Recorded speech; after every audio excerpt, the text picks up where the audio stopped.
ஆனபடியால் நன்மை செய்ய விரும்புகிற என்னிடத்தில் தீமை உண்டென்று ஒரு பிரமாணத்தை காண்கிறேன். நன்மை செய்கிற எண்ணம் என்கிட்ட இருக்குது, ஆனால் அதே மனுஷனுக்குள்ள தீமை செய்கிற குணமும் இருக்குது. ரெண்டு இருக்குது. ஒரு மனுஷனுக்குள்ள என்ன இருக்குது? நன்மை செய்கிற எண்ணமும் இருக்குது, தீமை செய்கிற எண்ணமும் இருக்குது. ஒரு எண்ணம் வந்தால் நல்ல செய்கிற எண்ணம் வரா, ஆனால் நன்மையை அதிகம் செய்ய மாட்டேங்கிறான், தீமையை தான் அதிகமாக செய்கிறான். பீடி, சிகரெட்டு, தண்ணி, இந்த மாதிரி இதில் தான் வீணான காரியத்தை அவன் செய்கிறான ஒழிய நல்ல செய்கிற எண்ணம் இருந்தாலும் அவன் செய்கையில் அவனால் நல்லது செய்ய முடியலை என்பதை பார்க்குறோம். அப்புறம் 22வது, உள்ளான மனுஷனுக்கு ஏற்றபடி தேவனுடைய பிரமாணத்தின் மேல் பிரியமாக இருக்கிறேன், ஆகிலும் என் மனத்தின் பிரமாணத்தின்படி போராடுகிற வேறொரு பிரமாணத்தை என் அபயங்களில் இருக்க காண்கிறேன். அபயங்கள் உண்டாயிருக்கிற பாவ பிரமாணம் என்னை சிறையாக்கி கொள்கிறது. அல்லேலூயா.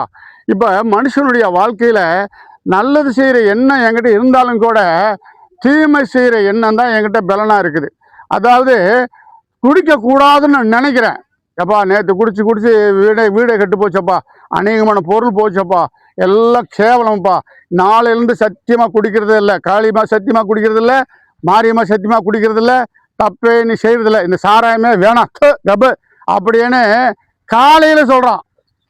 நல்ல மனுஷனாக இருக்கான். கொண்டாடிக்கிட்டு சத்தியம் கூட பண்ணுறான், இனிமேல் நான் குடிக்கவே இல்லை தாயே அப்படின்னு சொல்கிறான். ஆனால் மணி 3 ஆயிடுச்சுன்னா அவனுக்குள்ளே என்ன வருது? அவனால் குடிக்காமல் இருக்க முடியாமல் கொஞ்சம் கொஞ்சமாக ஏதோ இழந்தது போல அப்புறம் பொண்டாட்டி காலையிலே கும்பிட்டு வந்து தாயை இன்னைக்கு 1 நாள் மட்டும் குடிச்சுக்கிறமான்றான்.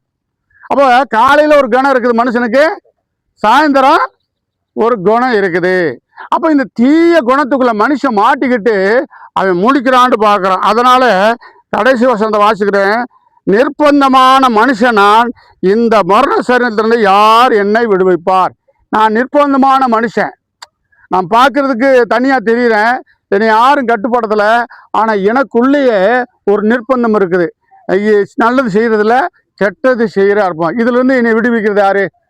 சொல்கிறது புரியுதுங்களா? இதுலேருந்து என்னை விடுவிக்கிறது யாரு? அப்போ இந்த நல்ல எண்ணம் எனக்குள்ள நிலைச்சு நிற்கணும்.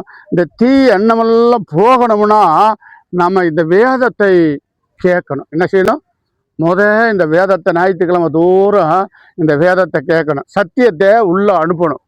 அப்போ அந்த கூட்டத்தோடு சேரணும். இந்த கூட்டத்தோட, அந்த நல்லது செய்கிற கூட்டத்தோடையே நம்ம சேரும் போது தான் அந்த நல்ல எண்ணம் நமக்குள்ளே வர வர வர இந்த தீய பழக்கம் கொஞ்சம் கொஞ்சமாக போகும்.